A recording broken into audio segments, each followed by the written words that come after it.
tuning in to the Human Training Your Dog is Begging You For podcast. I'm Charles Countryman, co-founder of Canine Culture Dog Training. With me is my wonderful wife and co-founder and also head of training, Laura. We also have senior trainer and head of dog evaluations, Wyatt, and our lead trainer, Julie. As the leadership team at Canine Culture here in Dallas, we want to give you, basically let you in on the conversations that we as dog training professionals have, anywhere from training, behavioral and emotional issues, or the health and happiness of your dog. How did dog discussions among trainers sound? Do we talk differently than you? What do we talk about? What do we think? And how do we really feel about certain subjects? Our intent is to give you the ability to be a fly on the wall.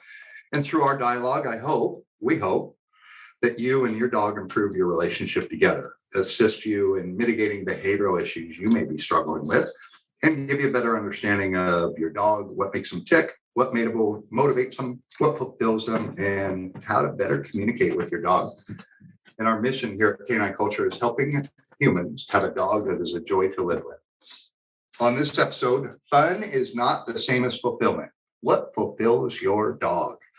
We'll be discussing whether your dog is fulfilled or is he just exhausted. What does fulfill your dog mean? Today, we'll break it down into the 5 components all dogs need to be fulfilled. Lack of fulfillment is one of the biggest causes of behavioral and emotional issues in dogs. And there is a big difference between being fulfilled and being exhausted.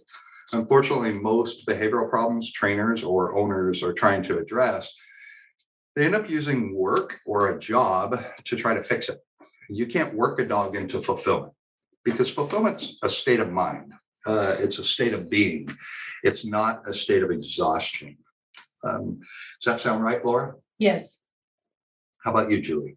Yeah, I agree. I just think fulfillment is different for all dogs. That is a fact. Fulfillment is different from all dogs. It's just like people. I mean, I very much like doing certain sports, but very much think other ones are boring, like drying paint boring. Like some people like table tennis. I think that's just exhausting. That's a good analogy. I do not like soccer. I would rather watch paint dry. Yep. I was so thankful none of our children took up that sport.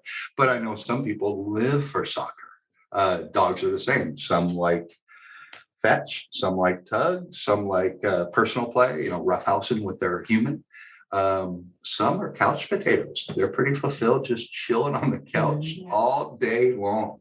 And it really comes down to, knowing your dog. And I don't even think it has to do with DNA all the time. DNA plays a big role, but you could have 2 Malinois and one is lazy, right? Mm-hmm. That's why they call them high drive, medium drive, and low drive Mals, to know what type of Mal you have. And they do exist. I've seen a low drive Mal. Yeah. It's a unicorn, but they exist. What are the key components of fulfillment, for a dog to be fulfilled? Are we talking, if we're talking how we incorporate play? Sure. To fulfill a dog, there's 5 components that we think about when we're doing it. All dogs need either 1, 2, some dogs need all 5. So basically it turns into prey drive. Basically it's searching for their prey. They stalk their prey. They're going to chase their prey. They celebrate. If you ever seen an animal in the wild, it doesn't have to be a dog, or any dog animal that is a predator animal, they will throw the prey up. They will play with it and the last thing is consume it. And the celebration usually is the funnest time they have during this whole process. But if you can get a dog to seek, the endorphins turn on, and it turns off a lot of things. It turns off frustration. It can turn off a lot of anxiety. So it's kind of what you're looking for, what your personal dog needs to turn on certain aspects in their brain, and then it turns off certain aspects. Like if you have a dog that loves to chase ball, they might just like to chase. They like to stalk it, chase it, bring it back, and they just do it over and over and over again. Some dogs, they'll do it and it's not fulfilling. They'll do it a couple times and it's like done. So if you have a hound dog that likes to sniff on the ground. You get their food, toss it out somewhere outside, let them search for it. Put them on a long line, let them go to a field and just search and just smell and just discover things. And that's a fulfilling for a lot of dogs. That makes them very, very happy. Yeah. We have, as we all know, we train a lot of dogs here with anxiety issues as well as reactivity, dog reactivity, human reactivity issues. And a lot of times that comes back to a lack of fulfillment. The dog is frustrated because they're not fulfilled. Any thoughts on why we tend to see more unfulfilled or anxious or reactive dogs nowadays than maybe 10, 20 years ago?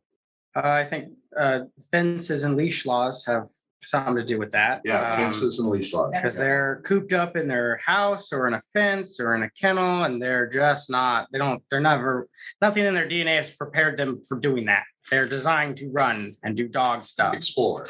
Yeah. Oh, and furthermore, I was going to say that I feel like today owners use the same sort of methods to try to get their dogs to be fulfilled or exhausted or whatever. So they'll take them out and they'll go on a walk first thing in the morning for 10 minutes. And then they go out and take them on a walk last thing at night at 5 p.m. And they think that that's enough to fulfill the dog. Right. And Yeah. it's like completely the opposite. Yeah. You know, you're not even hitting on what it is that they need. So yeah.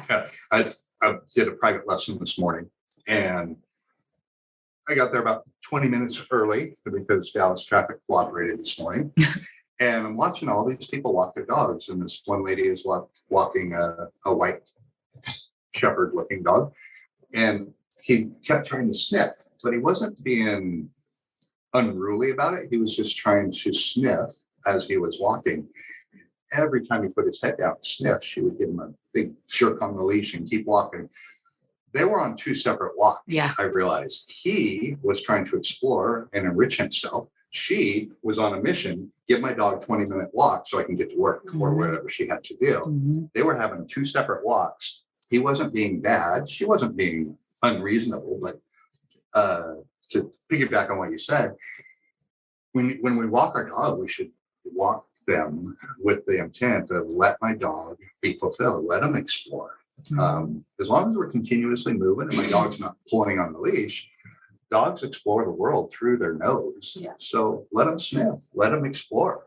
Maybe the last half of the walk, we can be more about, all right, you've got that out. Now we're going to be a little more on task and get back to the house. But that's not a bad thing if your dog wants to sniff. That is how they interpret Right. the world. And like you said, Wyatt, if they're in the house a lot, they don't get that. That is their time to finally get out and see what's going on in the world. Yeah. Even if it's in your backyard, anyone that has a backyard that puts a dog in the backyard, the first thing your dog does is run and sniff the perimeter. Yeah. Right. You know, what was there last night? That Mhm. they know their yard, but it's a new experience for them. They love doing it. If you think about it, about 50 years ago, there wasn't a lot of anxious dogs and not a ridiculous amount of reactive dogs. And the reason is 50, 60 years ago, in the 50s and 60s, people just let their dog out to, key on what you said, Wyatt, leash laws and fence laws. And, you'd come out of your house in the morning and say, hey, where's my dog? Oh, he's down at Fred's house. And you'd just yell and your dog would come back, or you'd go down to Fred's house and get your dog. But now we've almost gone to the other extreme and overly socialized our dogs to our homes. So they don't get to just go around the community, explore. Another What- interesting thing is our humans' average rate of speed of walking comfortably is about 2 miles per hour. Dogs between 4 and 6 miles per hour. So if you're constantly always having your dog right next to you, that is completely unfulfilling to that dog because it's not natural for their gait to stay there, unless you have a little dog, but normal sized dogs. Yeah, And then another interesting, I think, is as social to be is 6 feet and closer, we're still that's our connected. social space. We're still Yeah. connected to a bird. Dog can be 50 feet away and they're still connected to you. So we always have to keep that in mind too. That their social space is a lot bigger than ours. And they're Yeah. still connected. You think your dog's not connected. But that comes, then you start thinking, should I take my dog to a dog park? And the dog No. park is not fulfilling to all dogs. Some dogs, it makes them a nervous nut. And it's not, some dogs, it's like throwing some people in a room at a party and say, you got to talk to everybody there. They're going to meet you at the door. They're going to chit you, talk to you. They're going to, and some people and some dogs, that is not where they need Yeah. to be. Not all humans are social. Not all dogs are social. I actually, we don't take our dogs Yeah. to the dog park. We'll let our dogs play with dogs, but I'm Yeah. matching the dog's personality that's in front of me with my dog. If they're a good fit for each other, they can play. If they're not, they don't. And that's not a bad thing. I didn't let my children play with all children, right? They're not always the right fit for each other, their personalities. They end up bickering and getting little arguments. Mhm. Well, clearly they don't really get along that well. So why keep perpetuating that? Dogs are the same.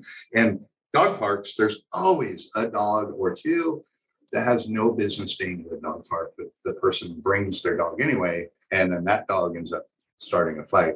I kind of look at a dog park as a MMA fight club.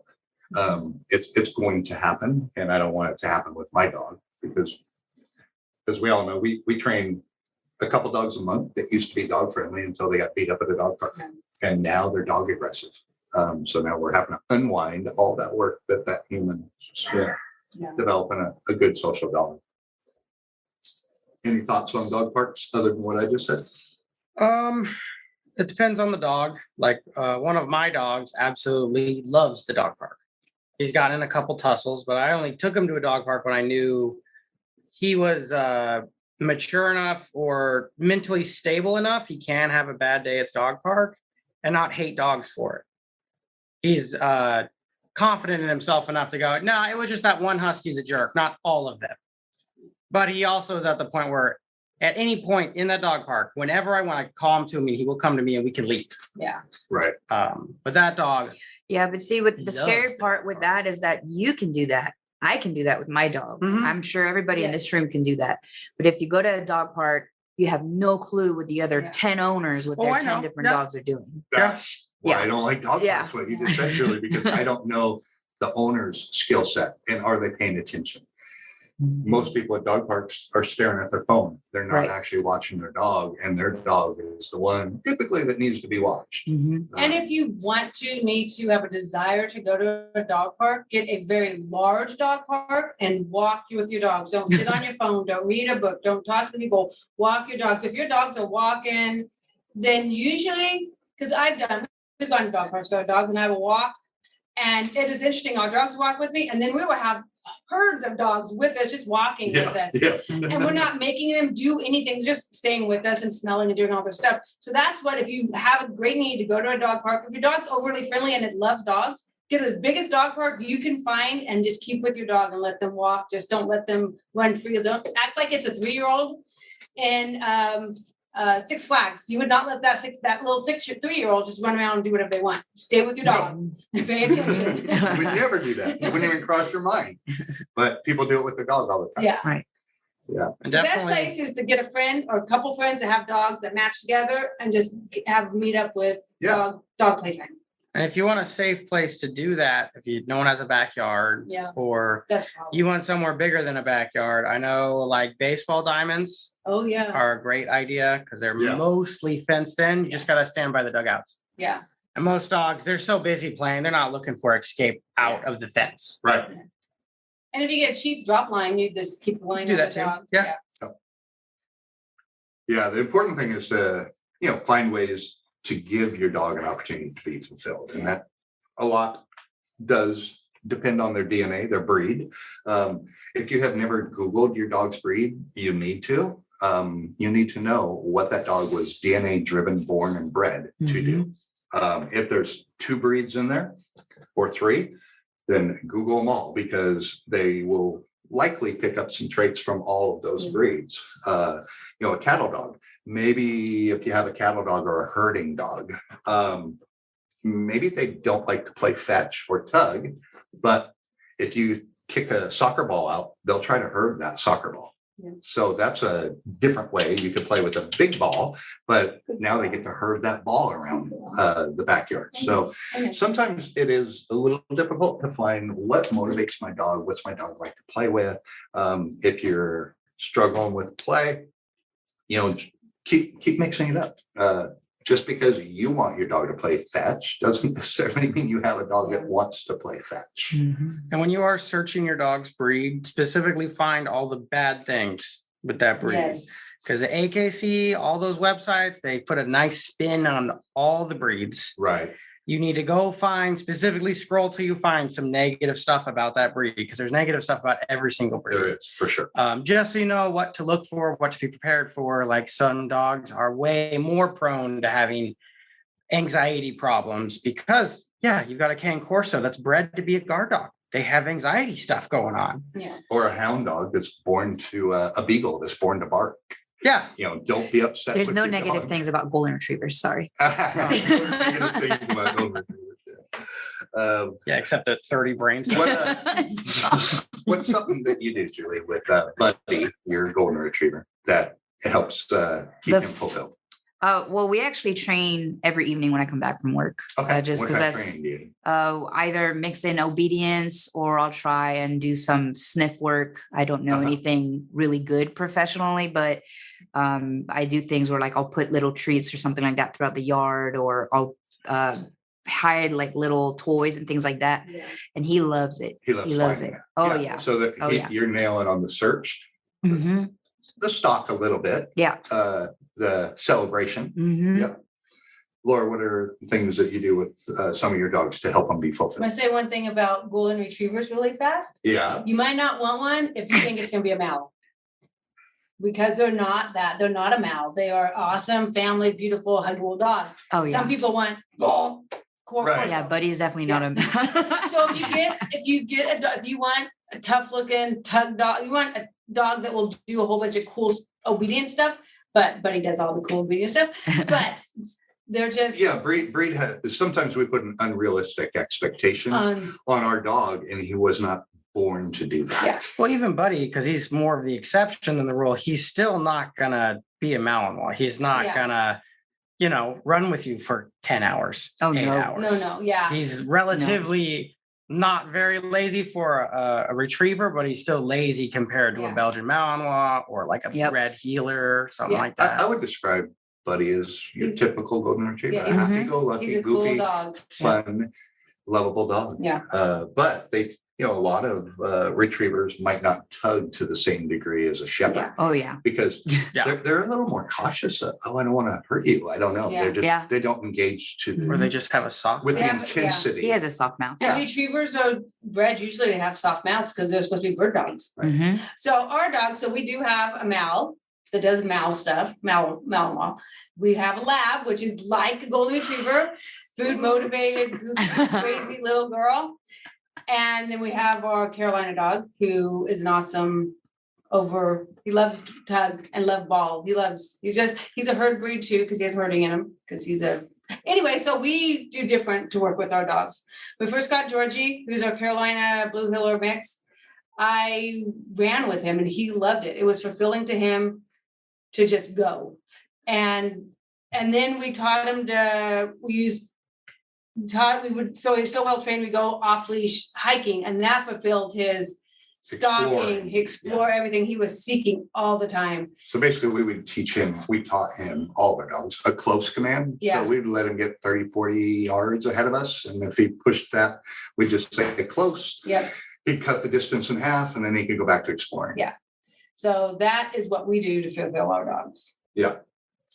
A lot of exploring. Yeah. We love to hike with our dogs. How about you, Wyatt? What do you do? Well, Abby, she's a boxer pit. She's 9 now.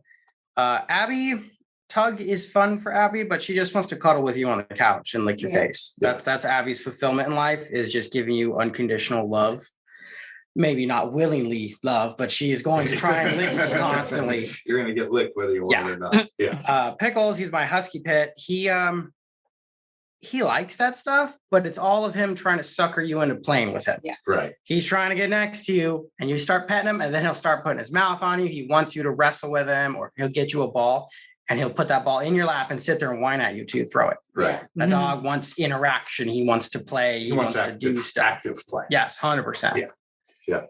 If you go back to when I said some dogs like to go to the dog park, but most dogs want to be with their human. They want to interact, like what I was saying, interact with you. So maybe you're taking the dog to the dog park because I'm gonna say you're maybe a little lazy. So maybe you should interact with your dog more. Then again, And then you're more Pickles, happy. on the same side, I tied a rope to a tree in my backyard. I've got to touch that rope and the dog will play tug with that rope by Yeah. himself Oh, yeah. for 20-30 minutes. Dogs like to play by themselves. Self-playing dogs. Can I add to that though, Yeah. to the laziness? I Yeah. think, I think Yeah. a lot of it has to do because people get dogs for the wrong reasons. Yes. Yeah. You know, What do you mean by that? by that, I mean, some people get dogs because they want the company, but they don't want to actually keep up what dogs need in order to be Right. of good company. Yeah. So a lot of times, more often than not, I feel like I have clients here who come in and they'll say, hey, I take my dog to the dog park and it's just not enough. He or she is still crazy when I'm at home. And then I realize when I dig further that their work life is crazy. They come home at like 10 at night, for example, Right. and then leave at 6 a.m. What time do you have to own a dog? Yeah. Why did you get a dog? Yeah. Should have got a cat. You know, you just wanted a dog so that for those 3 hours from 6 to 10, you know, you can have something to play with, I guess, Yeah. but you're not giving it enough time to truly give it what it needs. And dogs are so social. Mhm. Yeah. They really thrive on that social interaction with us. So Right. like you said, if they're only getting 3 hours, they are frustrated. Mhm. They, Well, then again, if you know that's your work style, there are breeds that are cool with just 3 hours. but you need to, And even You then, need though, to- That's a lot. It's- That's, yeah. yeah. If you're working, you can't even have a human relationship that way. Oh, I know, but So there, how you can have a yeah. relationship with a dog? Should just got a cat. I just not a think we dog. have today too high of expectations Right. out of dogs. We Yeah. think that dogs should be okay with just going out 3 times a day Yeah. Right. and, They should be you know, happy just in being in a home doing nothing Yeah.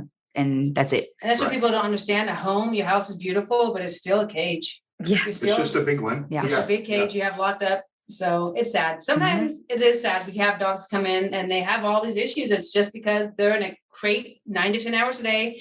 They're let out to go to the bathroom. They're probably yelled at because they did something wrong. Right. And then they're put back in that crate to go to sleep. Mhm. And that's not a life. And some people, I think, should rehome their dog that will actually have fulfilled lives. Mhm. Mhm. Because they are living, breathing things. They're not, With emotions. lots of Lots. emotions. That's why they bond with us and we bond with them so Yeah. much because they are emotional creatures. Yeah. Yeah, it's not to say if you have a busy life or a busy job, you can't or shouldn't have a job or a dog. But do think about that, at least give it, some serious thought. Do I have time to, make sure that my dog is fulfilled?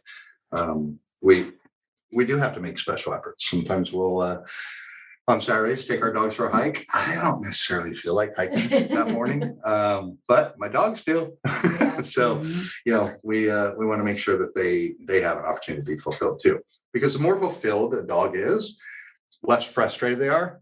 The less frustration a dog has, the Mhm. less issues you typically have in all walks of life with your dog. Yeah. And What you doing? that's really where fulfillment is. Mhm. Is finding, what makes my dog click? What's my dog just love? And then finding ways to incorporate that. And if you're on a walk, back to the lady I saw walking her dog this morning, let your dog explore. If literally 2 or 3 walks a day is the max, that you're going to be able to do and trying to fulfill your dog, then let them be fulfilled on that walk. Let them explore. Let them be enriched by their environment and sniff and stop. And, don't let them pull you down the street, obviously, but do let them explore. Let them enjoy the walk too. And again, remember, like Laura said, your dog is going to walk twice as fast as you are. How enjoyable would it be if you walked at 1 mile an hour on a walk? As You'd be a- bored out of your mind. Yeah, you had to walk the speed of a 1-year-old. Yeah, if you had to walk the speed of a 1-year-old, good point. Yeah. So maybe you can help your dog out by walking just a little bit faster. Mhm. And that way you and your dog have a little give and take. They're walking a little slower, you walk a little faster, and you're kind of meeting in the middle. And I encourage everyone, if you want to get into dog sport, that will fulfill their lives a lot. Yeah, there's a lot Fly of ball, easy sports. barn Bite work. Barn hunt, Bite work. bite work, smell, Tracking. scent, tracking. You can do tracking in your backyard. Yeah, You're just setting up a sniff course in Yeah. your backyard or at a park across the street. Yeah. almost takes no extra special equipment, a couple cones, a couple weird objects, and some food. It's super easy to get into. If something we discussed today about fulfilling your dog connected with you, we'd like to invite you to reach out to us. You can do so through our website, k9culture.com. That's k-9culture.com. Hi. And you can click on contact, enter your dog training goals on our contact form. Or maybe you just have a question you'd like us to answer on an upcoming podcast. You could go ahead and send that over on the contact form, and we'll do our best to try to cover that on a podcast and ensure that it comes to all of us. Make sure you put in their podcast so that way we know to address on the podcast. And be sure to follow us on Instagram, Facebook, and TikTok to see all the wonderful souls that we get to spend our days with. And if you're needing help with your dog, contact us through our website, or you can give us a call, and we would love to discuss any issues you're having and how we may be able to help you and your pup along with their training journey. And next week on the human training your dog is begging you for, we'll be discussing whether or why play is so important. So we talked a lot about play today, but how to play. If you're struggling getting your dog to engage in play, we're going to talk about a lot of different ways to play and how to get your dog to engage, because dogs don't know how to play with us. If you watch two dogs play, they're biting each other on the neck. We don't let our dogs do that to us.